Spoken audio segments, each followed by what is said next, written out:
Good evening Nagpur. मैं आशा करता हूँ कि आप अपने परिवार के साथ सुरक्षित हैं। तो दोस्तों, क्या आपको अपने स्कूल की याद आ रही है? आ रही है ना? इसलिए सेंट पॉइंट स्कूल काटोर रोड और माय रेडियो सिटी लाए हैं आपके लिए ज्ञान वाणी एजुकेशन घर घर तक। तो दोस्तों, देर किस बात की, शुरू करते हैं संविधान की प्रगति का अगला भाग, वर्किंग ऑफ द कॉन्स्टिट्यूशन। बच्चों, आज हम राजनीतिक विज्ञान का पहला पार्ट पढ़ेंगे, जिसे इंग्लिश में पॉलिटिकल साइंस या सिविक्स भी कहा जाता है। आज हम पार्ट संविधान की प्रगति पढ़ेंगे। सबसे पहले तो मैं आप सभी को बता दूं कि संविधान यानी कि हमारा कॉन्स्टिट्यूशन एक बहुत ही महत्वपूर्ण डॉक्यूमेंट है। संविधान हमें अपने मूल्यों यानी कि राइट्स के बारे में बताता है, जो एक आम नागरिक के लिए बहुत ही जरूरी है। सभी नागरिकों को न्याय मिले और उनकी स्वतंत्रता अबाधित रहे, इसके लिए संविधान में कई प्रस्ताव रखे गए हैं। क्या किसी को याद है कि भारत का संविधान किस तारीख को लागू किया गया था? मुझे पता है, 26 जनवरी 1950। Very good. चलो, अब मैं तुम लोगों को लोकतंत्र के बारे में विस्तार से बताती हूँ। 3 कारण जिससे लोकतंत्र सफल बना है वह यह है। पहला, राजनीतिक परिपक्वता। मैम, ये राजनीतिक परिपक्वता क्या होती है? राजनीतिक परिपक्वता का मतलब है पॉलिटिकल मैच्योरिटी। जब देश के नागरिक खुद अपने प्रतिनिधि को चुनते हैं और जो उनके लिए लॉज यानी नियम बनाते हैं, उसे रिप्रेजेंटेटिव डेमोक्रेसी कहते हैं। मैम, कैसे पता चलेगा कि लोकतंत्र सफल है? यह 3 कारणों पर निर्भर करता है। पहला, हमारे देश में लोगों को सीधे सीधे प्रतिनिधित्व प्रदान करने वाली सांसद, राज्य विधानसभाएं और स्थानीय शासन संस्थाएं हैं। निर्धारित समय के बाद पारदर्शक और निष्पक्ष वातावरण में संपन्न होने वाले चुनाव। निरंतर होने वाले चुनाव के कारण भारतीय मतदाताओं की राजनीतिक समझ अधिक परिपक्व होने में सहायता प्राप्त हुई है। अब लोकतंत्र का दूसरा कारण है मतदान का अधिकार, that is right to vote. हमारे संविधान में स्त्री और पुरुष को समानता से मतदान देने का अधिकार है। पहले मतदान की आयु 21 वर्ष थी, पर इसे 18 वर्ष तक किया गया है, जिससे युवा पीढ़ी को राजनीतिक क्षितिज प्राप्त हुआ। अरे वाह, 2 साल के बाद तो मैं भी मतदान कर सकूंगी। बिल्कुल, वह हर भारतीय का अधिकार है। तुम्हारे जैसे युवा मतदान के कारण नई राजनीतिक पार्टियां उभर कर आई हैं। तीसरा कारण है लोकतंत्र का विकेंद्रीकरण, that is decentralisation of democracy. सत्ता का विकेंद्रीकरण होने से सत्ता के दुरुपयोग को रोकने के साथ साथ सामान्य जनता को भी सत्ता में सहभागी होने का अवसर प्राप्त होता है। दूसरा, स्थानीय स्तर के शासन संस्थाओं को पर्याप्त अधिकार प्रदान करके उनके द्वारा वास्तविक लोकतंत्र को प्रत्यक्ष रूप देने का डायरेक्टिव प्रिंसिपल्स यानी दिशा निर्देशक सिद्धांत उसमें निहित है। इसमें सबसे बड़ा प्रयत्न 73rd और 74th अमेंडमेंट यानी संशोधन का था। इन अमेंडमेंट से स्थानीय शासन संस्थाओं को संविधान की स्वीकृति तो मिली, इसके साथ साथ उनके अधिकारों में अधिक मात्रा से वृद्धि भी हो गई।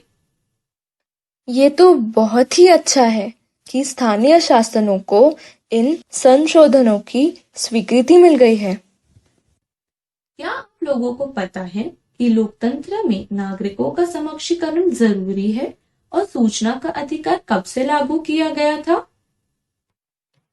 नहीं मैम, हम नहीं जानते, आप ही बता दीजिए। सूचना का अधिकार आरटीआई 2005 में लागू हुआ था। नागरिकों को सहभागी होने का अवसर प्रदान करके उनके साथ साथ सरकार का संवाद बढ़ाना चाहिए। दूसरा, सुशासन की 2 विशेषताएं हैं। पहला, पारदर्शिता दैट इज ट्रांसपेरेंसी और उत्तरदायित्व को प्रत्यक्ष रूप में उतारने के लिए भारतीय नागरिकों को सूचना का अधिकार प्रदान किया गया। 2000 में नागरिकों को अनुशासन, सूचना, शिक्षा और खाद्यान्न सुरक्षा का भी अधिकार दिया गया। मैम, क्या हम बोल सकते हैं कि इससे भारतीय लोकतंत्र निश्चित रूप से प्रबल हुआ है? हाँ, बिल्कुल। अच्छा, चलो कोई मुझे सामाजिक न्याय यानी सोशल जस्टिस और समता यानी इक्वालिटी के बारे में कुछ बता सकता है? सामाजिक न्याय का तात्पर्य है जिन सामाजिक कारणों से व्यक्तियों पर अन्याय होता है, उस अन्याय को दूर करना और सभी को समान स्तर देना, जैसे जाति, धर्म, भाषा, लिंग आदि सभी को एक समान अवसर प्रदान करना। बिल्कुल सही उत्तर। सामाजिक न्याय और समता प्रस्थापित करने के लिए हमारे देश में कौन कौन से कदम उठाए गए, अब हम उसकी चर्चा करेंगे। पहला, आरक्षित स्थानों की नीति, that is policy of reservation of seats.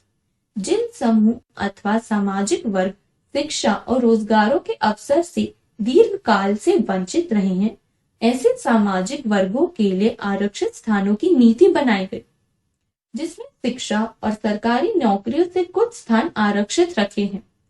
दूसरा, अनुसूचित जाति और अनुसूचित जनजातियों को अत्याचार से सुरक्षा प्रदान करने वाला कानून।